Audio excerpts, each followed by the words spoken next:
Good evening, everyone. My name is Madiha Naz, and I am a fourth year undergraduate student of English literature at Aligarh Muslim University. Before I begin, I would like to sincerely thank the Graduate Scholar Talk series for giving me this opportunity to speak today. And your vision and the thought that has gone behind this series is really commendable.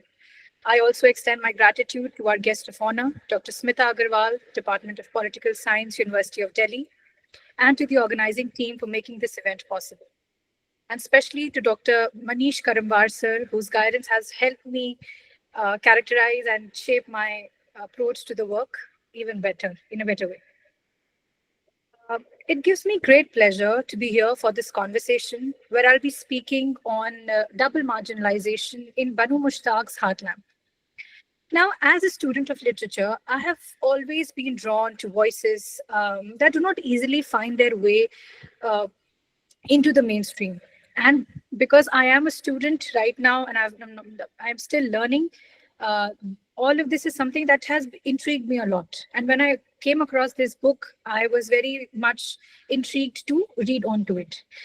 We see that canonical texts tell us a great deal about culture and history. But what they're equally emphasizing on are the silences, are the voices that somewhere get lost. So the stories that remain on the margins, that are unheard or unrecognized. I believe these silences, they are not accidental. They reflect the power structures that decide whose voices are amplified and whose are muted.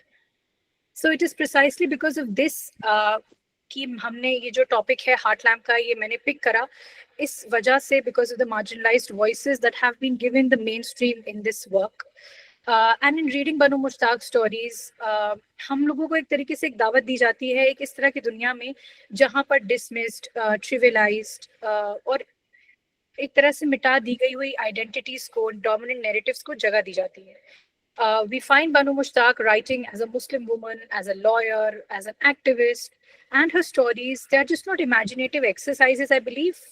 They can be taken as interventions which are very much rooted in lived realities, I would assert, in the lived experiences of the people of the time and even today.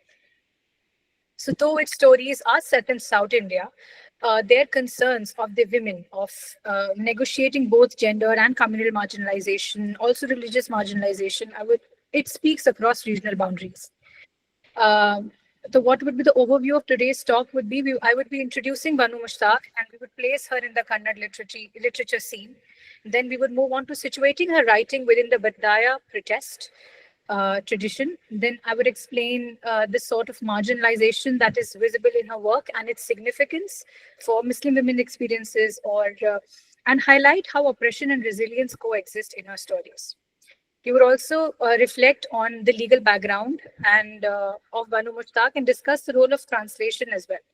And we would conclude the Heart Lamp by challenging and expanding the literary canon and by coming up with a profound solution. So now coming on to the author, that is Banu Mushtaq.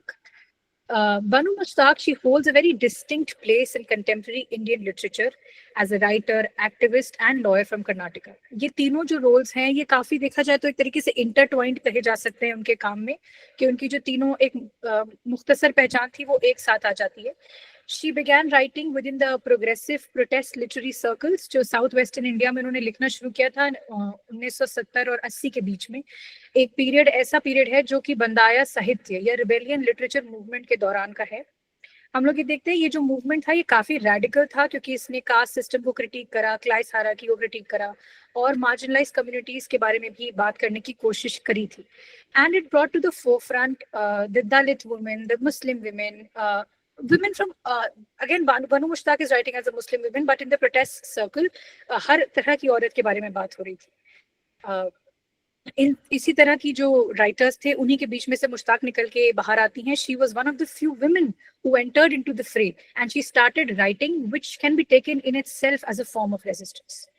Now, her own life reflects this defiance of social norms. So I would take you back to who she was and how she came into this structure of being a lawyer and an activist.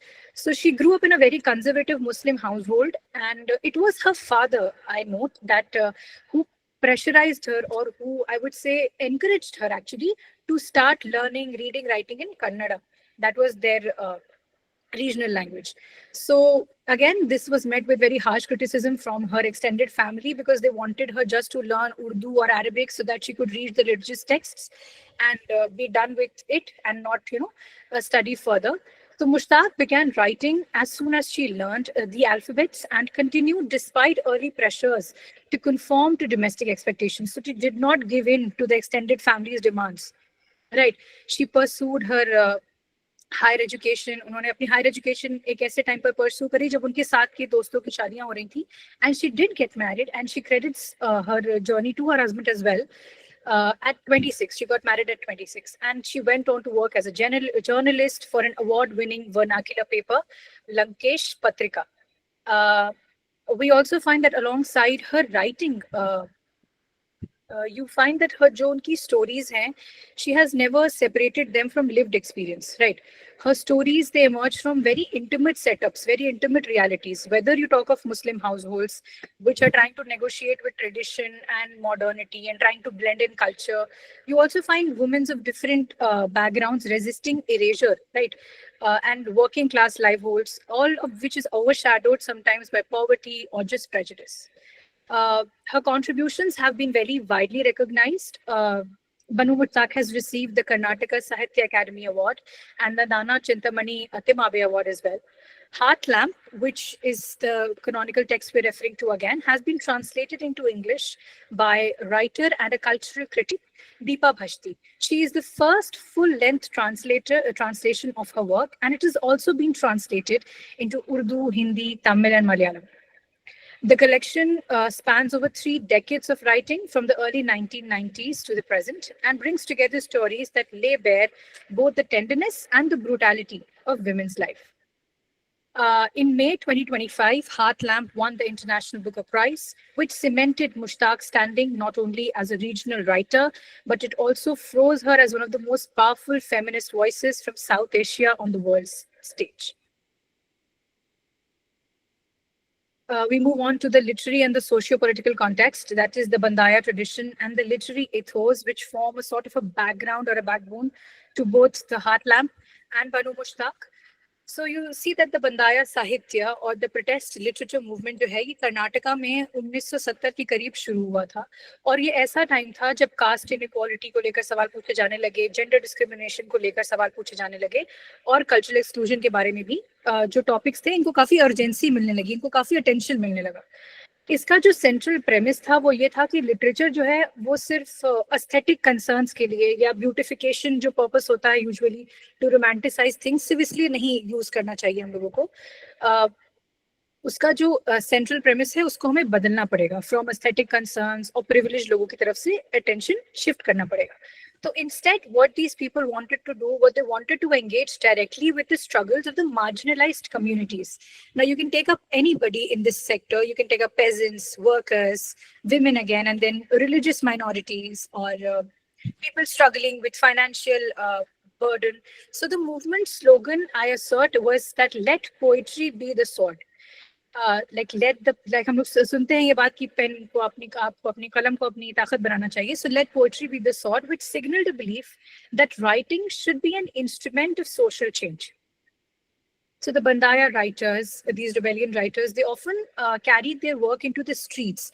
तो इनका जो काम था इसको इन्होंने street plays के तरह present करने की कोशिश करी, सॉन्ग्स के तौर पे प्रेजेंट करने की कोशिश करी, पैम्पलेट डिस्ट्रीब्यूशन होता था, ग्राफिटी का काम इस्तेमाल किया जाता था ताकि एक तरीके से ब्लरिंग हो सके प्रिविलेज्ड या हाई एंड लिटरेचर में और जो नॉर्मल लोग हैं उनके बीच में. बनु मुश्ताक ने इसी तरह के क्लाइमेट में, इसी तरह के एनवायरनमेंट में लिखना शुरू करा, and she was entering one of the few spaces in Kannada literature जहां पर marginalized communities की आवाज को सुना जा सकता हो. Now, as a woman, her participation has also added a layer to this marginalization idea that I'm trying to explore. You find that her stories, they do not just portray women as passive victims, क्योंकि एक बहुत ही narrative arc आपको देखने को मिल जाएगा जो कि repetitive है कि पैसिव विक्टिम्स के तौर पे देखने को हम लोग ये समझ सकते हैं. But she has also drawn inspiration from the ethos which she was following. She confronted patriarchy, class system, caste system, and the religious structures also, because she herself came from an submissive household, from a So yeah, we find that she herself was defying the norms while writing as well as practicing. So her prose is notable for its conversational quality. You find mixing of different languages, and it's a sort of a hybrid where everyday idioms they reflect the reality of her character while preserving the cultural and linguistic specificity of their lives. Mushtaq's engagement with Bandaya begins in protest, but it matures eventually with subtle, measured storytelling. जो हमारा बंदाया literature था it's sometimes experimented with fantastical और intimate narrations to critique social hierarchies Mushtaq अपना ध्यान उन्होंने lived human experience पर ही बनाकर रखा उनके जो ऑब्जेक्ट्स थे कहानियों के वो अंदरूनी घर के सेटअप्स हुआ करते थे जिन्होंने औरतों के डोमेस्टिक एक्सपीरियंसेस को काफी बाहर लाने की कोशिश करी तो पूरे हार्ट लैम्प में हम लोग देखेंगे जो कैरेक्टर्स हैं वो कभी कोई माँ है कोई बेटी है there is a grandmother their wives who are all navigating the pressures of family, class, and religion. Coming on to the book, I would like to talk of the book.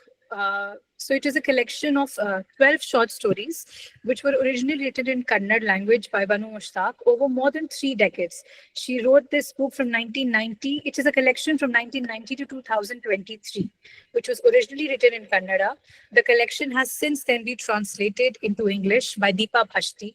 And this, again, is the first full-length translation of Mushtaq's work and is also available in other languages. Like I told before, the collection has gained international recognition and has gone on to win the International Booker Prize in 2025.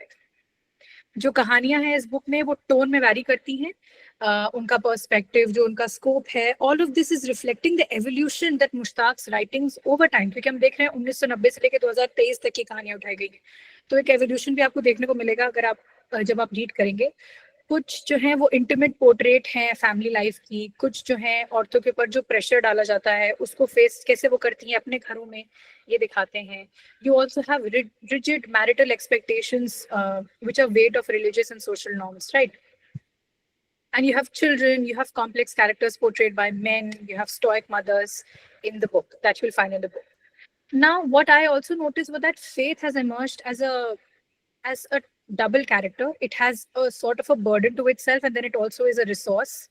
It imposes a social and familial obligation, but it also provides a sort of moral grounding and emotional strength. I would quote Banu Mushtaq as she writes that my stories are about women, how religion, society, and politics demand unquestioning obedience from them, and in doing so, inflict inhumane cruelty upon them, turning them into mere subordinates. Yet, even within these constraints, her characters, they retain hope and eventually they win over. So by situating these stories in the socio-political context of Karnataka and the protest literary circles of Bandaya, we can now go on to the scholarly framework that I've tried to develop across the stories, which is double marginalization. Now you see that the concept of double marginalization, which is often framed as intersectionality in feminist scholarship, captures how women belonging to already disadvantaged social groups face compounded exclusion. ये जो exclusion हम लोग देखते हैं ये एक additive exclusion नहीं कहेंगे हम लोग इसको सिर्फ ये एक क्वालिटेटिवली डिस्टिंक्ट एक्सपीरियंस को क्रिएट करता है जैसे हम लोग देखते हैं कि जब हमारा जेंडर है it starts to intersect with class या हमारे क्लास के साथ हमारे धर्म के साथ हमारा कितनी पढ़ाई हमने करी हुई है आवर लिटरेसी रेट्स हमारा जो कम्युनिटी आइडेंटिटी है when it starts intersecting with this it starts producing a very sharp forms of disadvantages so all these barriers I believe they operate on multiple levels so although I've termed it as double marginalization you can find it that there are multiple levels that come up to formulate this sort of seclusion right so externally अगर हम लोग देखें जो औरतें होती हैं जो women हमारी हैं वो confront करती हैं systemic obstacles को right जैसे कि neglect हो गया या stereotype कर देना that a woman is made for such roles or she cannot do this ये stereotyping हो गई उनको neglect कर देना education पर limited access रखना employment हो गया public life हो गया but we should also be very noteful of the internal problems that they face जैसे कि जो patriarchal norms हमें देखने को मिलते हैं families में communities में जो कि voice को restrict कर देते हैं हमारी right what if like I am here talking today with you all what if I was not allowed to be on camera so that would have been an internal conflict for me right? So there is a sociologist, Deborah King, and she calls this form of a setup as multiple jeopardy. So highlighting how you have oppression, which is compounding every day, and it's just not a sort of an accumulation, right? So in Mushtaq's fiction, this framework becomes very tangible. You have her characters who navigate both the external pressures of societal and structural discrimination.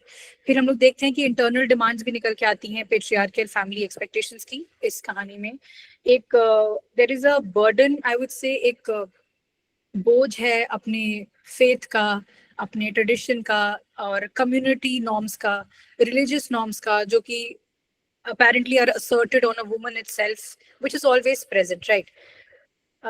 We can also see जो हमारा faith है, it kind of provides moments of resilience, sometimes of ethical clarity, but not always.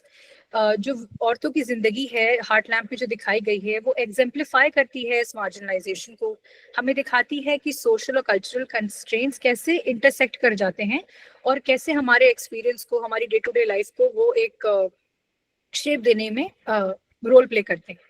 So now, with foregrounding the lives of these women of Mushtaq, what she has done, what Banu Mushtaq has done, उन्होंने position करा है इन कहानियों को एक बहुत ही specific context में, which was a time of upheaval, social justice movements. You also have protest literature coming up when she started writing, and she sought to amplify these silenced voices, these marginalized voices. Literature, I would say, इस frame में एक aesthetic नहीं रह जाता है. It is not just an aesthetic now. It sort of tends to become a testimonial. And through her narratives, Mushtaq जो है, उन्होंने एक आर्काइव क्रिएट करने की कोशिश किया है. जो औरतों के एक्सपीरियंसेस का आर्काइव क्रिएट किया है उन्होंने हार्टलैंड में 12 शॉर्ट स्टोरीज में, जो कि इस तरह की जिंदगी को, इस तरह की लाइफ को जो जी कर आ रहे हैं लोग, जो डेली लाइफ में एक्सपीरियंस करते हैं, उसको रीडर्स के सामने लाकर रखा है ताकि हम लोग उससे एंगेज कर सकें और एक broader conversation about gender, identity और सोशल जस्टिस को परसीव कर सकें. Now, coming on to Heart Lamp, we will be talking about the oppression, resilience, and the agency that you can find in Heart Lamp. You see that to truly understand Banu Mushtaq's Heart Lamp, I would like to focus on a few stories from the collection, right? Because we have to be very aware of what is there in the book to truly connect with it, or truly understand with what we're going to go through. So I'm going to situating them within the broader literary reflections on women's lives. All of these narratives, which you'll find in the stories, they show the pressures of family, society, and religion, and the everyday negotiations that define female existence. जो हमारी किताब जिस कहानी से शुरू होती है उसका नाम है स्टोन स्लैब्स फॉर शाइस्ता महल. ये टाइटल है पहली कहानी का. इसमें जो कैरेक्टर्स है ना, वो डेथ को डिस्कस कर रहे हैं. And what is the meaning of death for women, right? You find that Shaista reflects that, yes, she's recalling what her grandmother used to tell her, that yes, my grandmother used to say that when a wife dies, it is just like an elbow injury for the husband. So so she asks Zeenat, do you know, Zeenat, if the elbow gets injured, the pain is extreme just for an instant. It is intolerable. लेकिन जब हम लोग आगे बढ़ते हैं, थोड़ी देर के बाद ही वो कुछ सेकंड्स में गायब हो जाता है. And after that, one does not feel anything. So that is how the character Shaista asserts herself, which you will find in this titular story, Stone Slabs. So this is a very casual, almost very dismissive metaphor for male grief, which again highlights a very recurring tension in the work. You find that the indifference of self-interest of patriarchal structures देखने को मिलेगा. आप देख सकते हैं, it is very contrasted with women's enduring vulnerability. हमारी life में ऐसा नहीं होता है. If you come to think of a woman in this context, if her husband dies, मतलब in a very literal sense, it is like her world ends, right? But it's difficult usually for women to move on, and the society does not let her very easily. Then you have another story titled The Heart Lamp, book की तरह ही जिसका नाम है, जिसमें मुश्ताक जो है, she is drawing directly from her own experience. ये मुश्ताक ने बताया भी है अपने काफी इंटरव्यूज में कि जो स्टोरी हार्ट लैम्प है, उन्होंने अपने पर्सनल एक्सपीरियंस को नजर में रखते हुए लिखा है. She told Vogue India, and I quote, that one day I doused myself with petrol kept in a can at home to clean watches, since my in-laws had a watch cum spectacle shop. With a matchbox in my hand and ready to strike, it was my husband, who I had married for love, who clung to me, kept our 3-month-old daughter at my feet, telling me to stop. And that is what you'll find when you read Heart Lamp in the story of Meru. That at the end, it is her daughter Salma who prevents her mother from committing self-harm. तो जब हम लोग बनु मुश्ताक का इतना heart breaking reality जानते हैं behind this story, and we see that she has grown to become such a wonderful person, so much, she's so renowned now.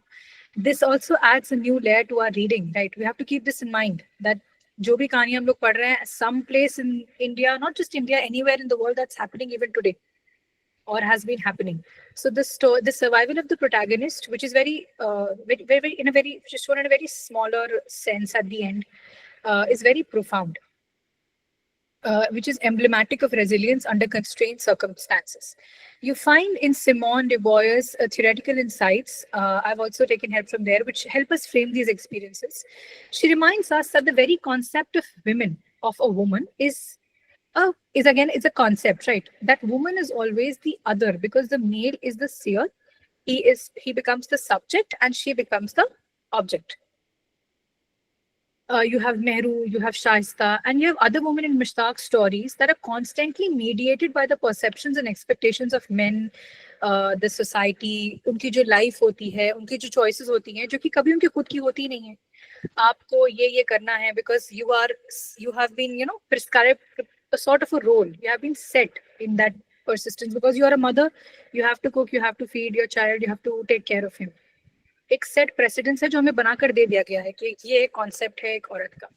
तो मुश्ताक का जो नैरेटिव है, जो बनु मुश्ताक का नैरेटिव है, वो I would say it does not reduce these characters, these experiences to passive victims. You find that even in the moments of despair, जो उनके character हैं, वो enact करते हैं एक sort of a resistance. Again, all these themes resonate with other South Asian women writers as well. You have Ismat Chugtai, and if you read of her, Chauthi Ka Joda, she portrays Bi Amma, which is a mother who is obsessively arranging her daughter's marriage.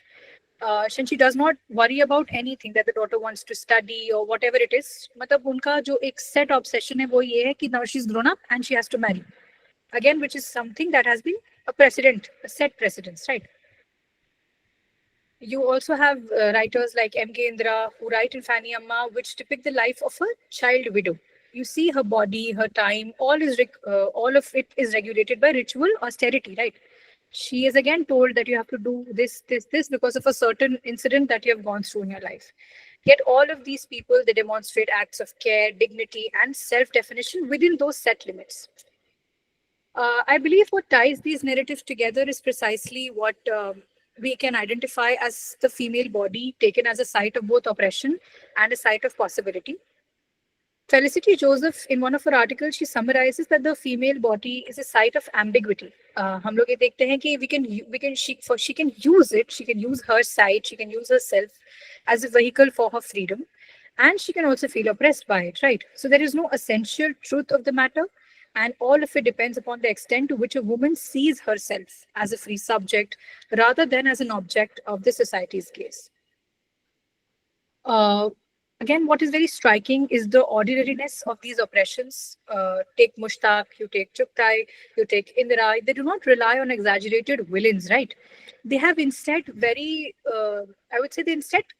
cruelty is embedded in everyday life. जो हमारे writers हैं, जिनकी हम लोग अभी बात करें, बनु मुश्ताक को ही ले लीजिए, इन्होंने कोई एक विलेन के बारे में बात नहीं करी. इन्होंने क्या करा है कि हमारी जो क्रूअल्टी है, जो हमारे साथ ऑपरेशन होता है, इन्होंने इसको एवरीडे लाइफ में एम्बेड कर दिया है, ताकि नॉर्मली हम लोग इसको देखते हैं, हर छोटी एक्ट को हम नॉर्मली देखते हैं. फैमिली हायरार्की हो गई, सुपरस्टिशन हो गया, या आप सोशल एक्सपेक्टेशन लेकर चलिए. तो all of this they eventually show us what Banu Mushtaq is trying to symbolize as the heart lamp, which is the small gestures of care, resilience, and resistance that a woman can use and uses to persist, to bring change, to resist all this, right? So reading these stories today, I believe the relevance is very clear. That Mushtaq's characters, they're trying to navigate familial and religious constraints that resonate with contemporary women's lived realities. जो उनका day to day जिंदगी गुजरी है, वो वाली realities को बाहर लाने की कोशिश जो है. और चुगताई जो क्रिटिसाइज करती हैं अपने You also find Ismat Chugtai, she critiques the reduction of women's values to marriageability in her work. Ki, she critiques the reduction of women's values to marriageability. And you also have other writers. And again, I would just come back to Banu Mushtaq, that all these differences in time, region, and the religious context, all three writers which we went back to focus on women's survival eventually, on their endurance, and on the subtle assertion of personal agency. So despite differences in time, region, religious contexts, all writers focus on women's survival, endurance, and subtle assertion. Mushtaq's narratives are very deeply embedded in the realities of Karnataka of that time. Uh, we can also see that उनकी जो कहानियां हैं वो सिर्फ literary exploration पे focus नहीं कर रही हैं. She also is trying to sort of intervene with the experiences of the women she's trying to navigate in her stories. So in the end, she names her collection Heart Lamp, and I believe it's not just to call it as a metaphor for women's endurance, but also as a form of assertion of survival of women within oppressive systems itself as a form of resistance. Coming on to build an understanding of Mushtaq's lived context that I asserted back then, lived experiences, it is crucial to recognize how her legal career shapes her storytelling. It is in the courtroom, she witnesses all of this, whatever she has written about, वो इसको witness करती होंगी day-to-day life में about women who are silenced, their rights denied, and the cases that are usually ignored. So when you read all this alongside the Bandaya ethos of protest, you read Heart Lamp, it in a very distinctively testimonial sense. All these stories, they do much more than just to depict suffering. They are sort of trying to record survival. Mushtaq, she's collapsing the boundaries between literature, law, and activism. You also find us that reminding us that storytelling can demand accountability, expose injustice, and encourage transformation. हम लोग ये देखते हैं transitioning from this, हम लोग ये भी देख सकते हैं इसकी प्रैक्टिकल इम्प्लीकेशंस क्या होती हैं कि लिटरेचर जो है in tandem with legal social activism वो काफी सारे एजुकेशनल प्रोग्राम्स को इंस्पायर कर सकता है, वर्कशॉप्स को इंस्पायर कर सकता है, कम्युनिटी डिस्कशंस को क्रिएट कर सकता है. सो अगर हम लोग इस तरह के नैरेटिव्स को क्लासरूम में ले आते हैं या पब्लिक फोरफ्रंट पे ले आते हैं, like law schools, public forums, or community classrooms, or the societies that we have, we can foster proactive strategies to address this. Again, talking of translation as the mediation, which is something very important to Heart Lamp, closely connected to her activist impulse, I would say, is the role of translation. क्योंकि इसी वजह से आज हम उन्हें पढ़ पा रहे हैं. Had Deepa Bashti not picked up this work and rendered it into English language, हम लोग शायद ये एक्सेस नहीं हो पाता हमको ये मार्जिनलाइज वॉइसेस की तरफ.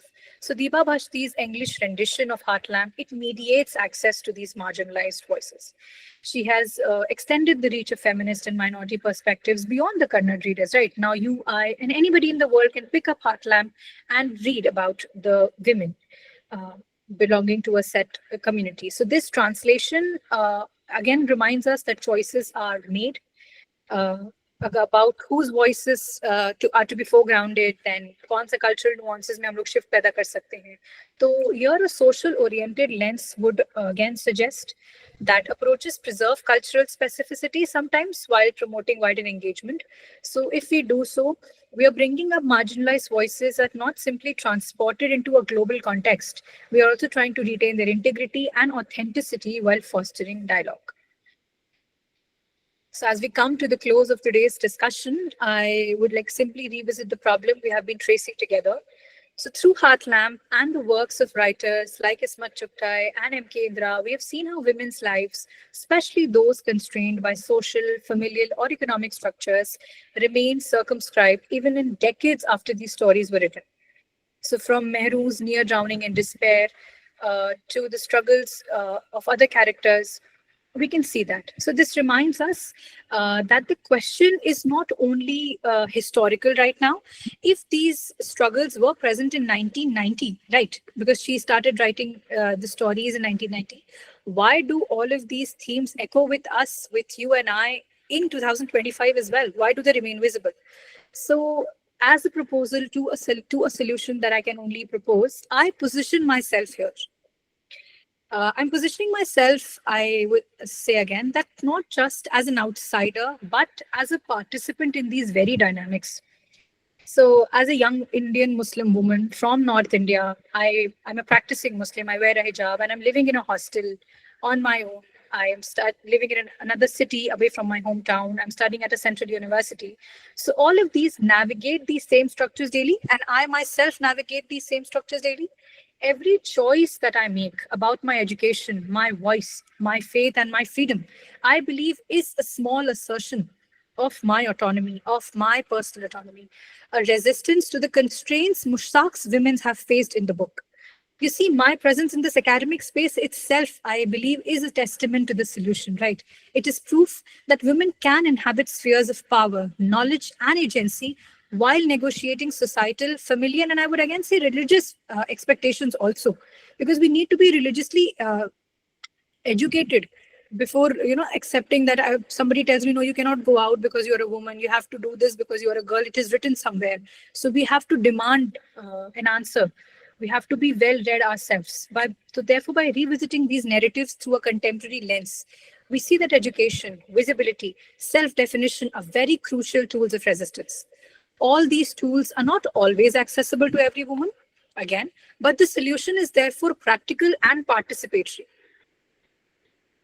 Women must be enabled, I would say, to claim agency through education, legal awareness, and community engagement, while society must create spaces that allow female voices to be recognized and respected. If the tragedies depicted in Heartlamp and other works from decades ago remain recognizable today, the path forward, I believe, is grounded in action, visibility, and empowerment. Thank you for listening to me and for taking the time to engage with these stories and the words they illuminate. Thank you. So thank you, Madhya, because Took a one little. thing which I really liked about your negotiations with the Smita, trajectory. Yes. Dr. Smita, give us 2 or 3 more minutes after that question and round. Then Manvi will invite you. Okay, okay, Only okay. only 2 3 minutes more. I know this topic is very near to you or everyone, so even me also wanted to talk to something. Over to you, Manvi. So thank you so much, Madiha, for such an insightful talk.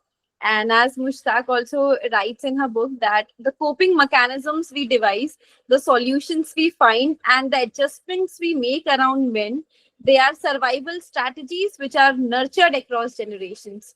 And Right. so your talk really brought these stories and these struggles to life and gave us a deeper understanding of resilience, courage in the face of multiple challenges.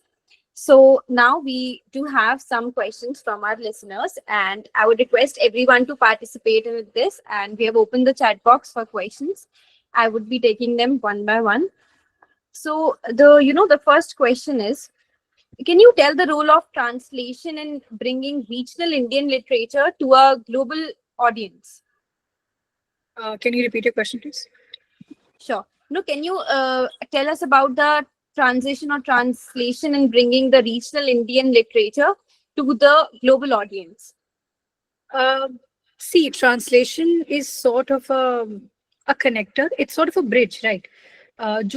Suppose here, if we talk about Banu Mushtaq, so it has carried regional language stories to a global forefront for wider circulation, and it has given voice to the minority and feminist voices, right? Maybe because before this, I had never heard of Banu Mushtaq. I will be very honest in my answer. So, because of this translated work, I was made aware of a certain sort of a movement, like right.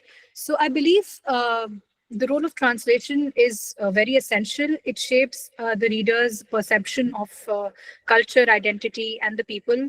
And in case of Heartlamp, the translation, I believe, has ensured that the stories of these women, these fictional women from the southern Indian part of India, has been brought to a global forefront for conversations. So yeah, that's my answer. Okay. We would take another question. So, as Sadat Hassan Manto, Ismat Chuktai, and Banu Mushtaq, more or less, they focus on the marginalized voices. So, how are these writers presenting women as an active agent in this yet modern but traditional world? So, sorry. She is basically asking, how are the writers, how are they presenting them in contemporary times, basically in this modern, but still, we are taking our traditions. So how are writers now portraying women in their literature? Okay, we're talking about the contemporary writers, right? Yes. So I would say that earlier literature, it often portrayed women as idealized figures, right? Self-sacrificing mothers, a beautiful wife, silent sometimes, a very obedient person, usually as symbols of tradition were taken into contrast. Now, in contrast, I would say contemporary works, if we consider Heartland, it is trying to foreground women as very complex individuals with personal agency, I would say. Um, and they are not longer just highlighted as passive or just by passively existing in a narrative or moral archetypes, but I would say they are being asserted as full human beings uh, who are negotiating this marginalization, this seclusion, and coming up with ways to defy this everyday defiance sort of. Yeah. Okay, that's all, Madhiha. I do have one question from our side. So, please share your experience with the team and about your talk. Um, I would, I have had a very good experience, especially with Manvi. She was always there to listen to even a little bit of my problems, and she was available on call, on text. So thank you, Manvi, for all your help throughout the process. And then again, I'd be very honest, the demo talk that we had on Friday, so it changed, actually, it helped me change many spheres of my talk. So I could make very like informed corrections with the help of Manish sir, and I think there was Akriti who also gave me uh, the I think she helped me with coming up with Fanny Amma. And so, yeah, and the experience has been wonderful. And it is actually an honor to present or to talk in front of such esteemed guests and Dr. Manish. So, thank you so much for having me. Thank you so much, Madhiha. Please stay connected with us. Now, I'm delighted to invite our guest of honor to share her final thoughts related to the talk and related to the platform. Ma'am, you're muted. Thank you so much. So, Madhya, it was a good presentation, and you actually tried to traverse and talk about the agency of women, which is always present, but somehow the Western understanding of Indian women, especially the civilizing mission, had seen them as someone who are always the receiver's end without having agency. And we need to also understand the context. Bhanu Mushtaq's work getting recognized is also coming in terms of the present times, where you are grounded to your cultural artifice, and despite that, you can show resistance, which is not about just violence, but about resistance in terms of claiming the spaces. So that has been very well portrayed in the book, and that is happening right now also. But a few things which I was looking forward, and this I'm just giving you by way of suggestions, in case you wish to develop this as a larger paper for your publication, etc. First thing, I would want you to situate this kind of an understanding at some theoretical background. And I would really request you, it's not English literature ka book, but it's very good, which is The Politics of Piety by Sabah Mahmood. And The Politics of Piety, Peity, Sabah Mahmood. Okay. And she's talking about Egypt, and she's talking about the Muslim women who are educated, but they opt for their religious education.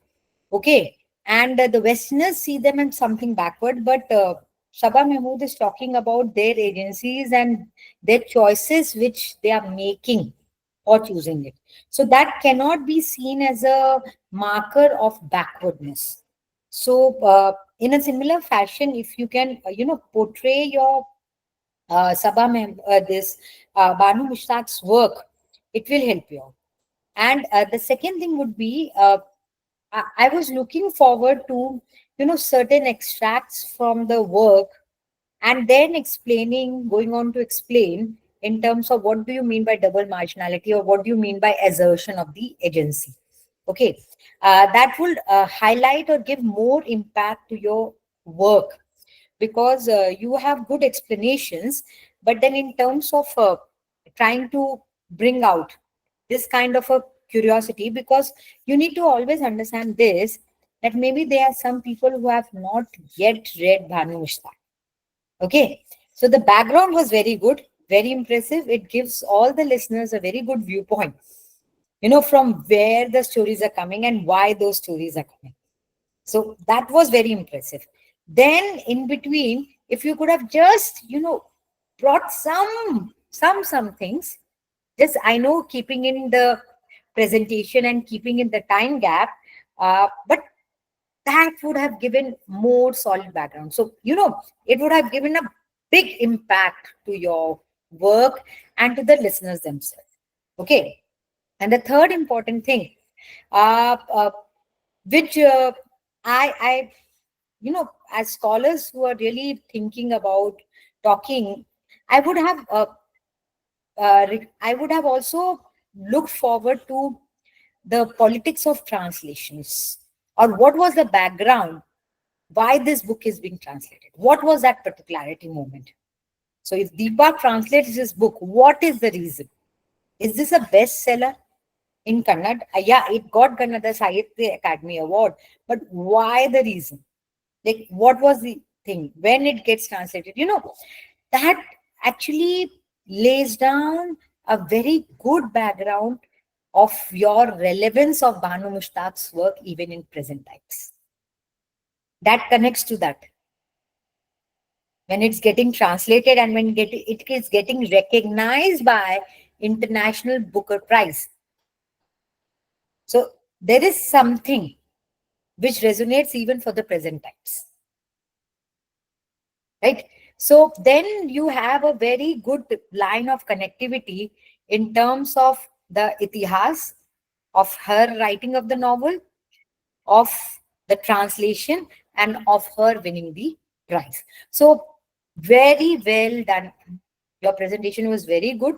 This was just by way of, giving you certain points to develop this thing at a higher level, so that you can publish when you have worked so much. That is just about those inputs which I was just trying to give. So don't thinking in this terms of, that I've got criticism. No, it is just about refining, So we also always get input even today. So your writings were like this. How do you see it? That way. Okay. So good job. Good work, and good work to Manish sir and her team and his team, because they are really bringing in a lot of topics and bringing in scholars and widening the horizon of academics. Thank you so much. Thank you so much, ma'am, for your words of inspiration and for your reflections. You have made today more memorable with your final thoughts on it. So now moving forward, I would like to invite our next speaker, Mr. Parthiv, to give a brief about his topic for next week. Hello. Hello, can you hear me? Because there is yes. some sort of network issue, so I am confirming it. Yes, Good evening, Parthiv, you everyone. are audible. Please go ahead. Yeah. So thank you very much to the GSTS team for giving me the opportunity. So I will be the next week's speaker. So this is a brief intro about myself. I am Parthiv Dev, a final year postgraduate student of geography from Department of General and Applied Geography at Dr. Hari Singh Gaur Central University, Sagar, Madhya Pradesh. So I have been graduated from the Dayal Singh College, University of Delhi itself, and since the beginning of my studies, I have been deeply curious about how people, culture, and environment are linked together. and this is the core of my subject. So on the next week's conversation, we're going to have a conversation on the indigenous folk medicinal knowledges of the tribal communities. So this is one of the like underrated topic that we don't cover generally. So that's why I am just I'm going to show you the identification of those, and there will be case study of the Mishing community of the Assam, and specifically to the two districts of Assam, that is Dhemaji and Lakhimpur district, and the East Siang district of the Arunachal Pradesh. So we're going to focus on the tribe, that particular tribe, Mishing tribe, which is really less known to us. So we're going to see their cultural practices, how their folk medicinal knowledge. Actually, we need to document those knowledges and validate those knowledges in context of the current medical facilities. So basically the Mishings have a beautiful way of looking at the health. So we're going to see their perspective, and the broad objectives of my lecture would be to document their knowledge before it disappears. We're going to see that how the generational gaps, basically these all are coming from the oral traditions, right? They don't have any texted documents. So it's one of the biggest issue. So we're going to see their knowledge particularly. Then we're going to understand what these practices mean to the community itself. Okay, how it is when we're going to see at the health, we understand it by the number of hospitals, doctors, modern treatments, those like the NFHS survey or the rural health statistics. So they define it in terms of the availability of health personnels, okay, then the facilities. So we're going to see something different, and how can those traditional knowledges can supplement the healthcare facilities in the country. Then we're going to see how effective these remedies are, to recognize the challenges they face in keeping this knowledge alive, and to explore how we can bridge the indigenous and modern medicines.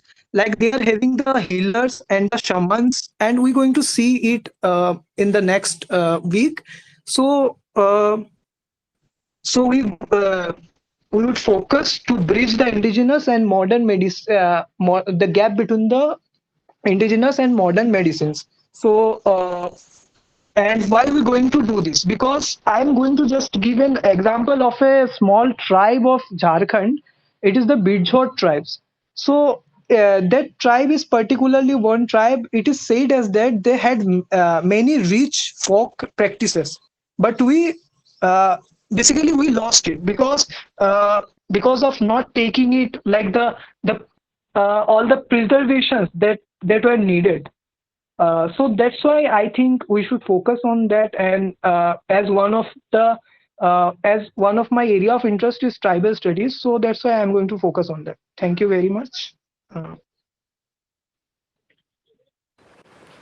Thank you so much, Parthiv. And I request everyone to join for next week for his topic, which is indigenous folk medicinal knowledge. And he would be focusing on the Mishing tribal community from Northeast India.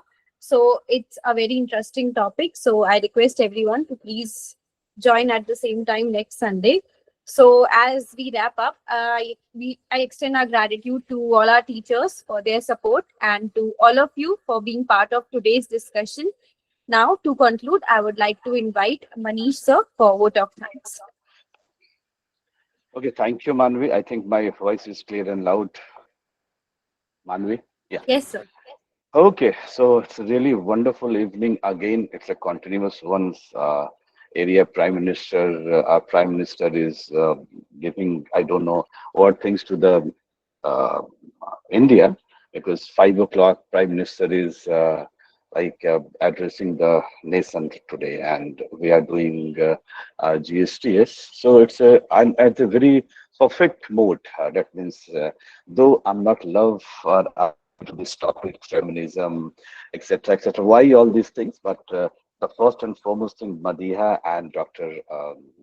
Smita both are uh, fabulous to their how they present the agencies, etc., and the whole ideas. But in coming to 40 seconds, I'll give you some of my basic remarks on this as a different gender, as a so-called stamped patriarch. The others, that means self and other, you portray so many things.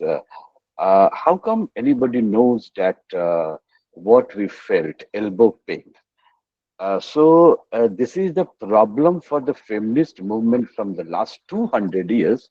Everything justified by the men for the female or the other gender. So how come a person get noticed that the death of a wife or death of a daughter or death of a lover, it's on the elbow pain? So I don't think so. That gives, I don't feel certain kind of the thing right now. But I deny this because what happened for the feminism, everything took by the men in the 19th century and 20th century. That's why the whole feminist movement got stuck uh, and not coming out properly. One example, because right now I'm in area studies, I do not believe in universal theories. And this is a very appropriate department for me. And obviously, God gives me this chance to serve this department because we do not follow in African studies a universal theory like Edward Said, then what you have uh, agencies and etc. and etc. So the thing is in my department because I'm very grounded and I'll give you a ground reality. I'm in the Department of African Studies, and last 2 years we have taken almost we have taken 100 20 scholars, 119 scholars. Out of 119 scholars, there are 68 female scholars. Okay, so more than 50%. Here I'm not talking about the reservation. What I'm here to, if still the Delhi University or Department of African Studies not conducive to the research or any kind of problem happening with our female student or girl student, this is not the problem of male. It's a problem of those students who are taking or researching on this department. And I'm only talking about the PhD scholar. So what I'm trying to say, this is onus right now. This is onus on you people. Come out forward, try to find out the ways, only do not stuck on the old traditional ideas. And I'm absolutely like fascinated about what Dr. Smita has told about right now, that this is your problem and you can solve this problem. Uh, and the Bhanu Mustaq or the like translator, they every time induce us as a rebellion. Why not we talk one to one for the patriarch or the agent or agency to for the solution? So it's a limited. Yes, I know maybe I sound very weird sometimes, but the whole things are gone very complex. Now, 50% of gender, like the female or girls now in India or the most of the part of world, if you are facing the problem, kindly look into it and try to solve. I have given one example from my department because we have given 60% of female candidates. If any problem, anything happen, it's not only responsibility for the male or the HOD or the vice chancellor of that university. It's a responsibility of you also. So try to find out. This is the right time to adore the Kali and Saraswati and Lakshmi and the other thing and execute it into the real life. Okay, and as Naz Durrani, you are talking in front of us.